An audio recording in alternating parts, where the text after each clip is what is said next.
오늘부터 시작해서 우리는 토요일까지 하나님께서 우리에게 허락하신 6가지 가치들을 깊이 생각하려고 합니다.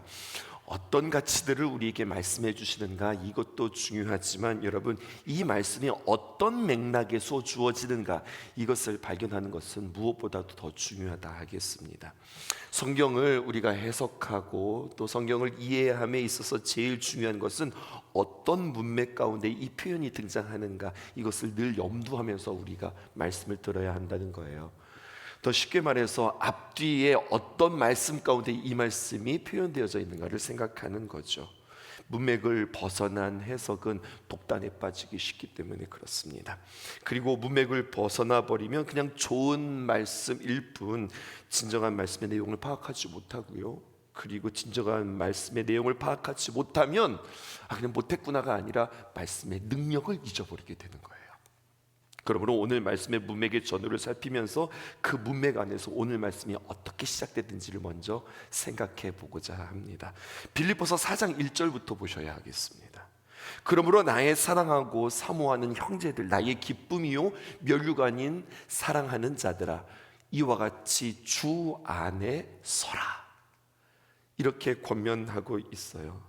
사도 바울은요, 언제나 성도들이 주님 안에서 굳건하게 서는 것을 고대하고 또 그것을 위해서 그는 애쓴 사람이며, 그렇게 주님 안에서 굳게 선 것을 바라보고 참 기뻤던 사람이에요.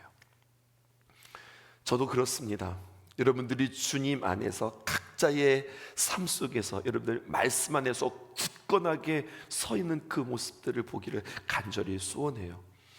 언제나 목사의 마음은 그거죠. 어떻게 하면 영혼들을 주 안에서 굳게 세울 수 있을까? 이것이 항상 고민이거든요. 그러므로 빌립보서는 우리에게 6가지를 소개하면서 무엇인가를 행동하기 이전에, 뭔가를 열심히 행동하기 이전에 무엇보다도 이 6가지들을 늘 생각할 때에 주님 안에서 바로 설 수 있다는 이야기입니다. 이것을 생각하라. 성도들의 생각이 얼마나 중요한지 몰라요. 그래서 우리는 6주에 걸쳐서 성도들에게 가장 중요한 생각 6가지를 여러분들에게 소개하고 그것을 늘 생각에 담고, 그래서 주님 안에서 굳게 설 수 있기를 주님의 이름으로 축복합니다. 생각이 바뀌지 않으면 굳게 설 수 없다, 이거지요. 그리고 우리가 4장 8절 말씀을 우리가 한 주간 살펴볼 텐데, 그리고서 4장 9절이 어떻게 되어지나 보세요. 이어지는 본문의 말씀입니다. 4장 8절을 우리가 한 주간 읽고 그 다음에 9절은 너희는 내게 배우고 받고 듣고 본 바를 그 다음 어떻게 하라는 거예요? 행하라. 그러면 평강의 하나님이 너희와 함께 계시리라, 이렇게 되는 거죠. 뭐가 먼저였어요? 생각하라. 이것들을 생각하고 그리고 너희들은 이렇게 행동하라 라고 하는 겁니다. 이렇게 6가지의 가치를 우리의 마음에 두고 생각하고 그 가치를 따라서 행하면 하나님이 우리와 함께 하시는데, 특별히 하나님께서 우리에게 어떤 상황 속에서도 무엇을 주신다는 거예요? 평강을 주신다는 거예요. 근데 이 평강은 내 마음을 이렇게 바꿔주는 게 평강이 아니라고 그랬어요. 어제 말씀 기억하시죠? 하나님의 평강, 하나님의 평화는 무엇입니까? 모든 것들이 정리되어지고 모든 것들이 질서가 잡혀지고 모든 것들에 대해서 답을 얻는 응답이 우리에게는 진정한 평강이라고 하는 거죠. 그런데 사실 행동을 결정하고 행동이 바뀌는 것을 생각할 때 나름 선택과 행동이 바뀌기는 하지만, 사실 힘든 것은 행동이 바뀌는 게 아니라 생각이 바뀌는 게 사실 더 힘듭니다. 생각은 우리의 외부의 환경과는 달리 언제 어디서나 제한받지 않고 불쑥불쑥 떠오르는 것이 생각이기 때문에 그래요. 살다가다 무심코 무엇인가를 보고 무엇인가를 들을 때에 금세 내 생각이 점령되어져요. 마귀는요, 그래서 우리의 육체를 다루기보다는 우리의 생각을 다루려고 언제나 호시탐탐 무엇을 노리는 거예요? 우리 생각을 노리는 거예요. 그래서 무릇 지킬 만한 것보다 마음을 지키는 것이 우리에게는 중요합니다. 한 가지 더 살펴보시면요, 8절 하반절입니다. 무슨 덕이 있든지 무슨 기림이 있든지 이것들을 생각하라, 이렇게 번역하고 있는데요, 영어 성경에 보면요, 이 말씀이 조건절에 해당되어져요. 그러므로 이렇게 해석하면 더욱더 분명해집니다. 살아가면서 무슨 덕이 있든지, 이 말은요, 덕이 될 만한 일이 있습니다. 살아가면서 기림, 많은 사람들, 기림이라고 하는 것은 많은 사람들에게 감동과 영향력을 줄 만한 일들이 분명히 있습니다. 그리고 그것은 다음과 같은 6가지의 덕목이며, 이것들을 늘 마음에 둘 때에 덕을 행할 수 있고, 그리고 많은 사람들에게 선한 영향력들이 흘러갈 수 있습니다. 이렇게 지금 소개하는 겁니다. 기림이라고 하는 단어는 우리가 일상에서 잘 사용하지 않는 표현인데요, 앞에서도 제가 방금 말씀드렸듯이 하나님과 사람들에게 주는 감동과 영향력이 기림이라고 그랬어요. 근데 하나님께 칭찬, 사람들에게 칭찬이라고 하는 것은요, 각각이 아니라는 거예요. 사람들에게 욕먹을 짓을 하지 않는다는 말은 하나님께 칭찬받는다는 거고, 하나님께 칭찬을 받는다는 이야기는 사람들에게도 큰 덕이 있다고 하는 이야기지요. 때로는 우리가 살아가면서 오해받기도 하고, 또 어떤 일들에 대해서 폄하되기도 하죠. 그런데 그것은 그렇게 오해하고 폄하하는 사람이 문제지, 여러분, 하나님 앞에서 칭찬받고 사람 앞에서 칭찬받는 성도가 되어지기 위해서는 선행하는 조건으로 무엇부터 있어야 된다고 그래요? 생각을 바꾸라. 우리가 이 훈련을 먼저 하는 겁니다. 그리고 여러분들, 어제 말씀과 연결하여서 우리가 염려하지 않는 근거는 주님께서 가깝기 때문이다. 이렇게 나에게 가까우시는 주님께 감사와 기도로 끊임없이 달려나가는 것, 사람들은 언제나 그냥 감사와 기도로 나아가는 것뿐만 아니라 항상 이 6가지들을 마음속에 생각한다고 하는 거죠. 사도 바울이 빌립보 교인들에게 마치 유언과 같이 하는 말씀입니다. 6가지의 그리스도인들의 아름다운 모습 가운데 첫 번째는 무엇이냐, 이렇게 이야기하고 있어요. 무엇에든지 참되라. 참되다, 이것이 그리스도인들의 아름다운 이미지라는 겁니다. 그러면 여러분, 구체적으로 참되다라고 하는 것은 무엇일까요? 뿐만 아니라 나는 좀 참된 사람인가, 나는 참인가, 이것을 오늘 말씀을 통해서 한번 점검해 보았으면 좋겠습니다. 첫 번째, 참되다라고 하는 것은요, 그것은 언제나 진리와 연관되어져 있어요. 그래서 참되다고 하는 것은 진리를 그 마음 가운데 품어서 자유하며 흔들리지 않는 사람을 참된 사람이라고 이야기하는 겁니다. 조금 더 설명해 볼게요. 참되다고 하는 것은 진리와 관련되어 있어요. 여러분, 우리는 그리스도인이죠. 예수님을 믿는 사람들이죠. 그리스도인은 누굽니까? 요한복음 8장 31절에서 32절은 이게 그리스도인이다 라고 우리에게 딱 명령하고 있어요. 뭐라고 명령하고 있느냐? 요한복음 8장 31절입니다. 그러므로 예수께서 자기를 믿는 유대인들에게 이르시되, 너희가 내 말에 거하면 참으로 내 제자가 된다. 제자는 누구예요? 그리스도인은 누구예요? 너희가 하나님의 귀한 말씀에 거하는 자들이에요. 그리고요, 그렇게 말씀이 거하는 사람들은 그 진리, 말씀을 아는 자가 되거든요. 그래서 그 유명한 말씀이 등장하는 겁니다. 32절 이렇게 표현하고 있죠. 진리를 알지니 진리가 너희를 자유케 하리라, 이 말씀이에요. 그러므로 이 말씀 우리가 좀 잘 해석해 볼 필요가 있겠습니다. 진리를 마음에 품어요. 그리고 진리를 기준 삼기에 자유한 사람을 말하는 건데, 여러분, 진리를 마음에 품지 않는다를 생각해 보세요. 그 마음속에 진리가 없다. 그러면요, 이 사람은요, 무엇 가지고 살아가는 사람이냐면 수단과 방법 가지고 살아가는 사람이에요. 진리가 없으니까 말이에요. 이 사람은 무엇으로 사는가? 자신의 경험, 자신의 수단, 자신의 방법을 가지고 살아가는 사람이고, 이 사람의 마음에는요, 이 수단이라는 것이 그 마음에 품어졌어요. 근데 하나님의 진리를 마음에 품은 사람은 어떤 사람인가? 오늘 성경은 우리에게 자유로운 사람이다 라고 이야기해요. 아니, 진리를 내 마음 가운데 품었는데 어떻게 자유하게 되어져요? 이유는 이거예요.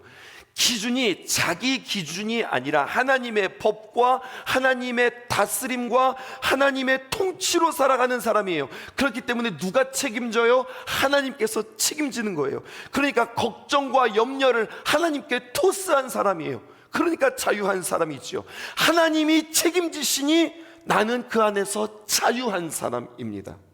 그런데 수단을 마음 가운데 품은 사람은 자기 스스로 계획해야 돼요. 자기 스스로 준비해야 돼요. 그리고 모든 일들을 자기가 스스로 책임져야 하니 그 마음은 늘 조마조마하고 자유롭지 못한 겁니다. 그러므로 참되다 이렇게 이야기할 때는요, 말씀을 중심에 둔 사람, 말씀을 가슴 가운데 품은 사람, 말씀 따라가는 사람이에요. 좀 더 구체적으로 이야기할까요?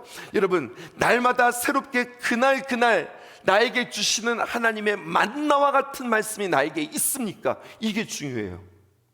이 여부부터 우리가 먼저 확인해야 할 것입니다. 우리는 어제의 만나로 살아갈 수 없어요. 오늘 우리에게 주시는 오늘의 만나, 오늘의 말씀으로 살아가는 사람들이에요. 어제의 은혜로 살아갈 수 없다는 겁니다. 오늘 우리에게 부어주시는 그 은혜로 살아가는 사람이에요. 목사님, 제가 왕년에는요 이런 은혜를 받았고요, 이런 체험을 했고요, 내가 하나님 앞에 이런 역사가 있었어요. 그것이 나에게 동기가 되어질지언정 그것이 나의 믿음의 현 주소는 아닙니다. 오늘 내가 주님 앞에 기도하고 오늘 내가 받은 은혜, 내가 오늘 깨달은 그 말씀, 그것이 오늘 나에게 주신 만나라는 이야기예요.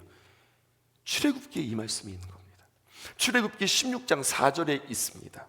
그때에 여호와께서 모세에게 이르시되, 보라, 내가 너희를 위하여 하늘에서 양식을 비같이 내리니 백성이 나가서 일용할 것을 날마다 거둘 것이라. 여러분, 이게 뭐예요? 이스라엘 백성들에게 살 수 있도록 주셨던 하나님의 만나 아닙니까? 이같이 하여 그들이 내 율법을 준행하나 아니하나 내가 시험하리라. 이 말씀은 무슨 말이냐면, 이 백성이 내 백성이야 아니야, 얘네들이 내 자식이야 아니야 확인하겠다는 거예요. 무엇으로요? 너희들이 만나를 먹는 것을 통하여서. 만나는 이스라엘 백성들에게만 허락했던 하늘의 양식이기 때문에 그렇습니다. 오늘날 우리의 만나는 뭐예요? 오늘 우리에게 주시는 하나님의 귀한 말씀이에요.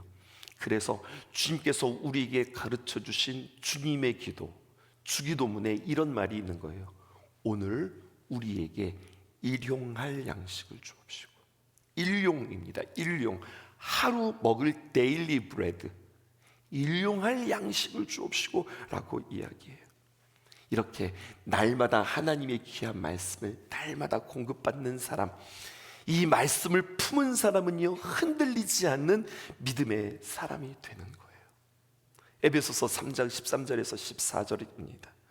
에베소서 4장 13절에 우리가 다 하나님의 아들을 믿는 것과 아는 일에 하나가 되어 온전한 사람을 이루어 그리스도의 장성한 분량이 충만한 데에 이르리니. 우리의 신앙이요 그리스도의 장성한 분량이 이렇게 자라나야 되는 거거든요. 14절에 이는 반대를 이야기합니다. 우리가 이제부터 어린아이가 되지 않으면, 장성한 분량에 이른다는 것은 어린아이가 되어지지 않는 건데, 그러면 어린아이의 특징이 뭐냐는 거예요. 사람의 속임수와 간사한 유혹에 빠져 이러면 어린아이와 같은 신앙이에요. 그래서 온갖 교훈의 풍조에 밀려 요동하지 않게 하려 합니다. 어린 신앙은 어떤 신앙이라는 겁니까? 요동하는 신앙이라는 거예요. 흔들리는 신앙이라고 그렇게 이야기하는 겁니다. 그래서 사도 바울은 이렇게 이야기하죠. 그 다음 말씀 띄워주실까요? 그러므로 나의 사랑하고 사모하는 형제들, 나의 기쁨이요 면류관인 사랑하는 자들아, 이와 같이 어떻게 하는 겁니까? 주 안에서 서라. 흔들리지 말고 요동치지 말고 주 안에서 서라. 첫 번째 말씀이었습니다. 어떻게 설 수 있습니까? 나에게 주시는 날마다의 말씀이 내 안에 품어질 때 나는 설 수 있고, 그래서 이 사람이 참된 사람이 되어지는 겁니다. 마지막으로, 참되다는 것은 무엇인가? 그 진리를 내 마음속에 품었어요. 그러면 흔들리지 않는다면, 흔들리지 않고 어떻게 되는 거예요? 신실하게 일관됨으로 살아가는 사람. 여러분, 언제나 이것을 우리는 생각해야 되는 겁니다. 인격이라고 하는 말이 있어요. 인격, 사람에게는 격이 있다는 겁니다. 사람이 다 똑같지 않다는 거예요. 격이 다르다는 이야기입니다. 사람에게 격이 있다고 하는 것은 그 사람의 매너와 그 사람이 사람을 대하는 태도와 교양 있는 말씨와 세련된 차림, 그 사람으로 그 사람의 격을 온전히 다 표현할 수 없다고 이야기해요. 이것만으로는 불충분해요. 사람의 격이 있습니다. 물론 이런 것들도 다 포함할 뿐만 아니라 정말 그 사람이 그 사람다운 격은 무엇이냐면, 여러분, 인격은 신실함으로 표현되어집니다. 신실하다, 믿을 신자에 열매 실자를 쓰는 거예요. 믿음의 열매가 있다는 거예요. 다시 말해서 믿을만 하다는 거예요. 그 사람의 인격입니다. 누가 믿을만 할까요?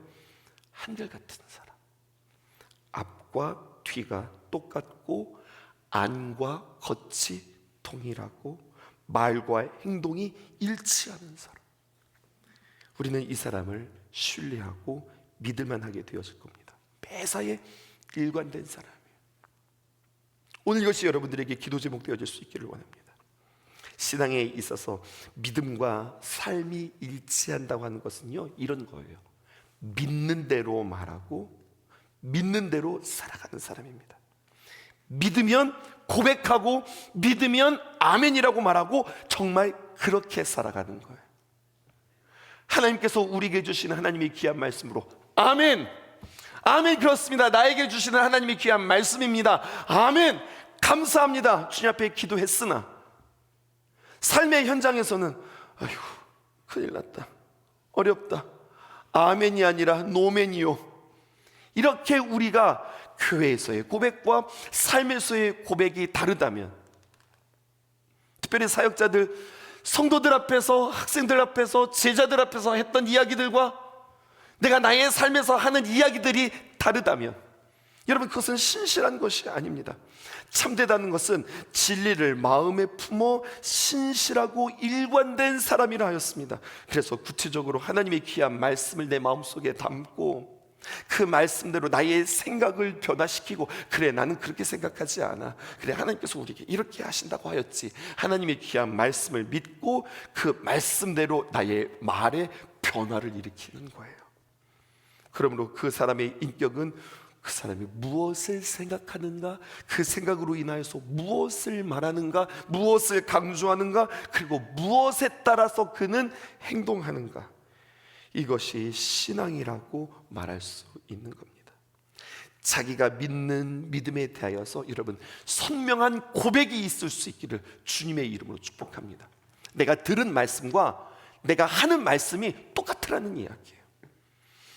마태복음 23장 3절에서 7절에 보면요, 정 달랐던, 믿을 수 없는, 신실하지 않았던, 참되지 않았던 사람들을 우리에게 이렇게 소개합니다.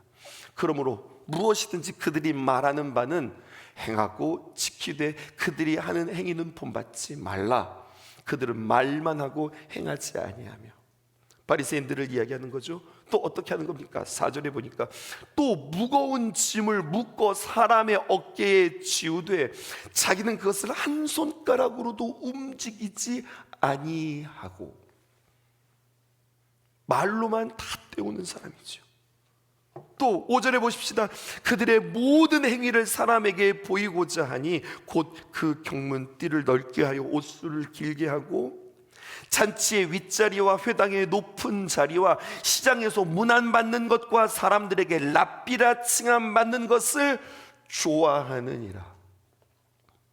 남 탓할 것 없어요. 우리 모두가 다 사실은 이런 것들을 좋아해요. 가만히 보니까 오늘 말씀 묵상하면서 저 자신도 생각해 보니까 저도 솔직히 이런 게 좋더라고요. 근데 여러분, 주님 앞에 우리가 정직하고 신실해야 되겠습니다. 신앙의 위기는요, 여러분, 교회에 사람들이 적어서가 위기가 아니에요. 세상의 따가운 시선이 사람들이 기독교를 향하여서 욕하는 것, 이게 위기가 아니에요. 전염병이, 코로나가 위기가 아니에요. 신앙인의 위기는 무엇일까요? 참됨을 잃어버리는 거예요. 더 구체적으로 말하는 것은 앞에서는 말하는데, 말씀 앞에서는 아멘으로 화답하는데 삶을 그렇게 살아가지 않는 거예요. 말은 그렇게 하지 않기 때문에, 내가 들은 말씀은 이런 말씀인데 그 들은 말씀으로 내가 말하면서 살아야 되는데 말씀은 그렇게 들었는데 말은 다르게 말하는 거예요. 이것이 위기인 거예요. 입술로 고백하고 입술로 기도한 대로 기도의 말과 우리의 일상의 말이 동일하기를 주님의 이름으로 축복합니다. 우리가 고백하고 우리가 그 선포대로 살 수 있기를 바랍니다. 그렇다면 여러분, 그래도 주님 앞에 서 있는 사람은 이렇게라도 몸부림치는 사람, 그렇게 살지 못해서 안타깝고 죄송한 마음으로 주님 앞에 이 마음을 가지고 회개하는 사람이라 할 수 있겠어요? 오직 사랑 안에서 참된 것을 행하여서 범사에 그에게까지 자랄지니라. 참된 것을 추구할수록 그리스도가 우리 안에 나타날 줄 믿습니다. 그 사람 진실한 사람이지, 그 사람 참된 사람이지, 그 사람이 팥주로 된장을 쓴다고 그래도 그 사람이 말하면 나는 믿을 수 있을 것 같아. 여러분, 이런 말들을 듣기 위해서 우리에게 다시 한번 기준된 말씀이 있는가? 말씀 앞에 내가 굳게 서는가? 내가 말씀으로 기준 삼는다. 상황 따라서 눈치 게임 하면서, 아니면 내 경험 따라서 사는 게 아니라 나의 기준은 그냥 쿨합니다. 그냥 쉽습니다. 하나님의 감동에 따라, 하나님의 말씀 따라 나는 그렇게 살아갑니다. 그리고 그 말씀 따라 나는 그렇게 말합니다. 거기에 조금도 흔들리지 않겠습니다. 무엇이든지, all, everything, 모든 것에 여러분들 한결같이 참된 이것을 위하여서 오늘 생각하고 기도할 수 있기를 주님의 이름으로 축복합니다.